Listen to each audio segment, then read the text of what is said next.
kung magtrabaho lang tayo na wala tayong huwag kayong matakot sa politiko. Ako, hindi talaga ako matakot sa assignment ko. Kung irilib ako sa isang politiko, mayor, gobernador, suwa. Oh, hindi ako matatakot. Lalaban ako ng, when I was assigned in the Misamis Occidental, nilabanan ko yung mga kuratong baliling na mayor doon. Kahit saan pa kami makarating. Huwag kayong matakot na i-implementar yung batas na ginawa dito kahit sino pa ang masagasaan. Ha? Kahit sino pa ang masagasaan. Suwat kung mayor ka, suwat kung vice mayor ka, suwat kung konsihal ka. Ako, nakitiro ako as fourth colonel. 3 termino naging mayor. Pero hindi ko inutusan yung mga pulis ko na gagawa kayo ng kabulastugan. Kaya bubuntagin ko talaga kung dyan. Yung mga politiko dyan, huwag kayong matakot. Mula sa mga doing your job well. Wala kayong dapat ikatakot. Kahit i-relieve ka, floating ka, may sahod ka, malaki na nga sahod mo. Baka, kung i-recommend ako ni Chairman Fernandez, baka ako ang maging chairman dito sa board. Siguro magbuntal ko dyan sa Dahil masakit na sa ulo, lahat na lang. Droga, kriminalidad, disiplina. Nasaan na ba tayo ngayon? Congressman Riancio, you have the floor. Thank you, Mr. Chair. Follow-up question ko lang ito kay Madam Maribel. Nung umaga ng alas 8 ng umaga, pinuntahan yung bahay ninyo ng mga armadong tao. Ano ba yung na-identify nyo? Pulis ba yun o mga sibilyan?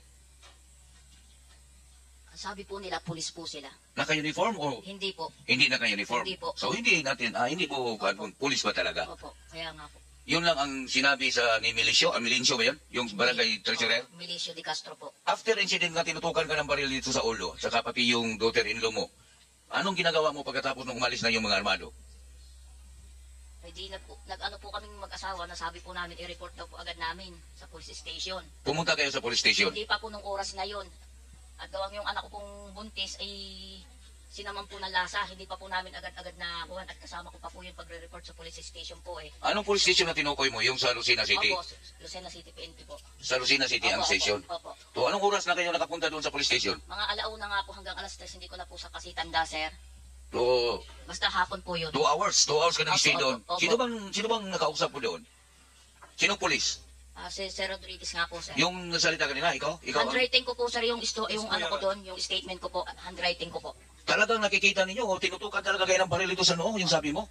Yung mister ko po, tinutukan ng baril sa noo, yung anak ko pong buntis, sa tiyan po mismo, tapos ako po sa dibdib. Sa dibdib? Opo. Long firearms? Opo, opo.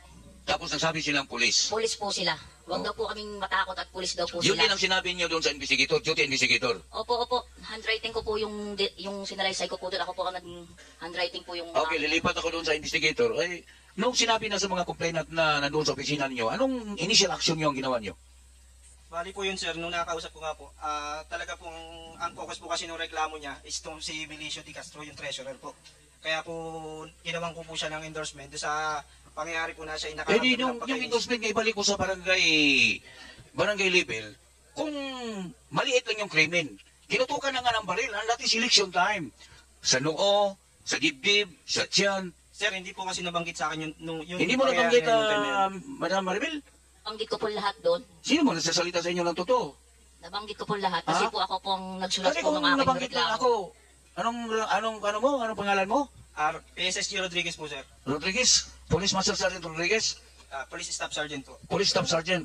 Kasi kung mga ganun mga krimen, kailangan may aksyon kagad ang ating opisina. Kasi po, may ano na yan eh, maski Comelec control, ang Comelec hindi makariyak ng ganun dahil armado yung nagpunta doon sa bahay. Yung hinalugog yung bahay ninyo, may pinakita ba sila dahil police? May pinakita ba sila na search warrant? Wala po. Walang kwan, hinalugog lang ang bahay Opo, nyo. opo. Inakyat diretso. Opo. Oh, mayroong mga ganun na. Ang regional director nagpadala na ng mga additional personnel para i-beef up doon sa strength ng Lucena Police Station. Bakit kulang pa ba yun? Dapat aksyonan natin. Hindi mo ni-report doon sa Chief of Police mo. Para yung Chief of Police mo makagawa kagad ng operating team para makapunta doon sa area nga nangyari yung krimen. Malayo ba yun, yung Barangay Mayaw? Sa station nyo? Medyo malayo po, Your Honor. Mga ilang oras kaya ang travel? Siguro po mga 20 to 30 minutes po, Your Honor. Naintindihan kita na investigator ka lang, mayroon pang mas mataas sa'yo. Kung gano'n na mga report, na mayroon talagang reported armed group na hindi man naka-uniforme, may dalang baril, that is illegal. Kung police man yun, mas lalong illegal. Kung civilian yun, wala silang karapatan magdala ng mga long firearms. So, lipat ako doon sa chief of police. Yung araw na yon, hindi ba nag-report yung investigator mo na, sir, mayroong mga armado doon na tinutukan yung constituents natin doon? Wala po, Your Honor. Kasi kung nai-report po, nakapagpa-contact po sana ako ng drug notification. Wala na to. Miscommunication ito eh. Ang dami-daming nangyari. Ako, police din ako ha. Police din ako. Alam ko yung, wala parang may tinakpan ng ano natin dito. Kasi kung ginawa natin ang trabaho, kung ginawa niyo ang trabaho, hindi na tayo makarating ng ganito, nag-share natin ng oras. 2 years pa lang ako dito, puro na lang investigation. Puro investigation. Ako, na ano ako ba, na kanina pa ako nakikinig, mayroon talagang tinakpan dito. No? Kasi hindi man, the regional director has acted sa mga complaint na kulang na ang personnel, dinagdagan from the regional mobile group or provincial mobile group. Ang PD nagsabi dinagdagan ng the strength of Lucena Police Station is 166. Tapos dinagdagan ng 41 personnel coming from the region. That is enough. Di ba, PD? Tama ba yung 166 yung personnel natin sa Lucena City? Yes, Your Honor. 166 din nadagdagan after po na mangyari sa Barangay Bara, Your Honor. Oh. Alam mo, dinagdagan na. Kung mga ganun, sino pa ba ang tatakbuhan ng mga constituents natin? Di ba tayo mga pulis? Tayo. Kung magtrabaho lang tayo na wala tayong huwag kayong matakot sa politiko. Ako, hindi talaga ako matakot sa assignment ko. Kung ililib ako sa isang politiko, mayor, gobernador, suwa. Hindi ko naman pinakasalan yung assignment ko. Oh, hindi ako matatakot. Lalaban ako ng, when I was assigned in Misamis Occidental, nilabanan ko yung mga kuratong maliling na mayor doon. Kahit saan pa kami makarating. Kung ginawa niyo yun, kung tauhan niyo ng vice mayor o mayor ng Lucena City ba yun? So ba't kung nililib kayo? You're still a police officer. Karga-karga pa rin yung ranggo ninyo. Sila kung magdala sila ng baril, nakatago pa. Kayo, nakasokpit na dito sa baywang. Kung iharas kayo. Kung ang mga tao natin, hindi natin kaya i-depensa, sino pa bang tatakbuhin nila? Nagbabayad yan sila ng buwis. Tayong mga police officer, tayo ang inasahan nila. Sana, magbago sana. Si General Lucas, alam ko, na hindi siya nagpabaya dahil nagpadagdag na nga ng personnel coming from the regional office. Si PD nagpadala na. Dapat ikaw, hippie, inaksyonan mo na lahat. Ilang barangay yung nagkagulo-gulo doon? Narinig ko yung privilege speech ni Congresswoman Matibag noong nakaraang linggo. Narinig ko yun. Sabi ko, takot-takot na naman ang investigasyon ito. Kayo ba? Ito, assaultable advice.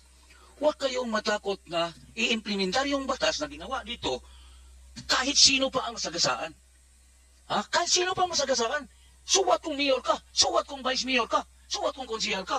Ako, nagretiro ako as full colonel. 3 termino naging mayor. Pero hindi ko inutusan yung mga pulis ko na gagawa kayo ng kabulastugan. Kaya bubuntalin ko talaga kung dyan. Ang ardi nandiyan na. Ay noon, General Lucas, hindi nagpabaya. Bakit naman hindi nyo nirespondihan yung nangyari doon sa barangay Mayaw?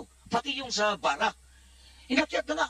Kung itong kaso nito, diniinan, sigurado ako may makulong.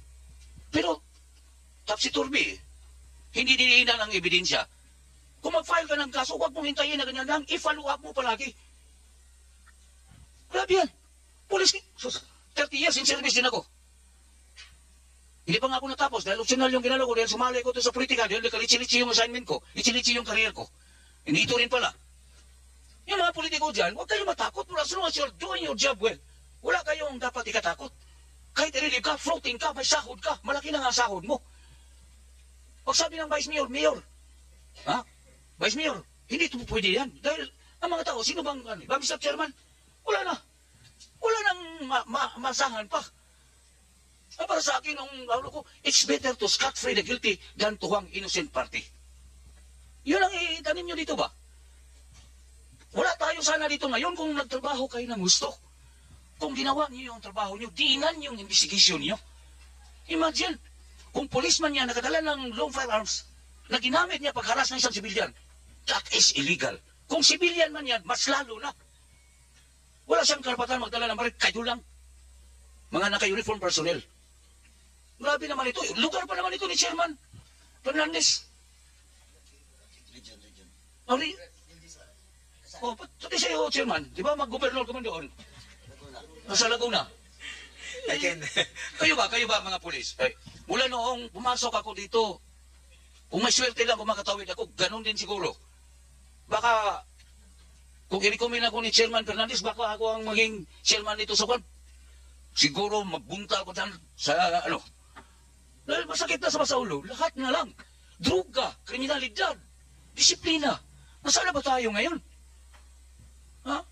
Magsabi kayo, pulis din ako.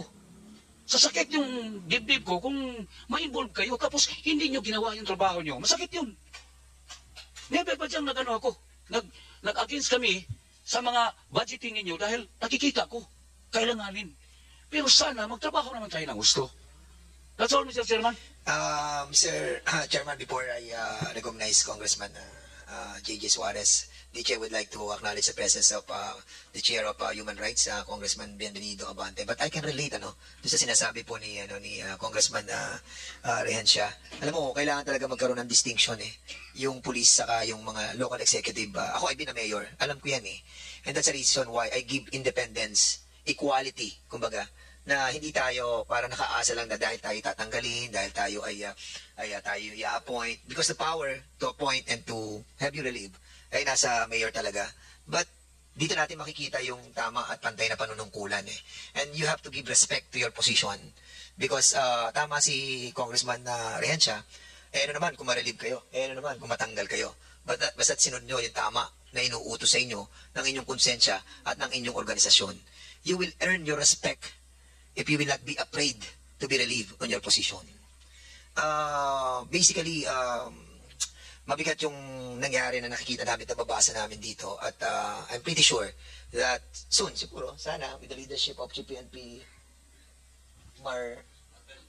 Marbel, we will be able to do yung ating pong pagiging strong organization by not succumbing doon po sa wish and whims of the different LGUs. We respect all the mayors and all the governors, but sometimes they are drawing the thin line of trying to push the officials, no?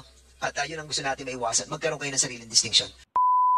Umani naman ito ng iba't ibang reaksyon mula sa ating mga netizens. Ayon kay Enrico Lingcod, sana ganoon lahat ang congressman natin may paninindigan. Pahayag naman ni Fernando Mirabel, ganito dapat ang mga politiko natin, salute you Congressman Redencia and Fernandez. At ito naman ang saloobin mula sa ating kababayan na si Edgar Barizo, magaling talaga ang prinsipyo ni Congressman Celso Regencia, ipagtuloy niyo po yan hanggang sa Senado, saludo po ako sa inyo. Mga kababayan, feel free to comment below para maglabas ng saloobin sa balitang ito.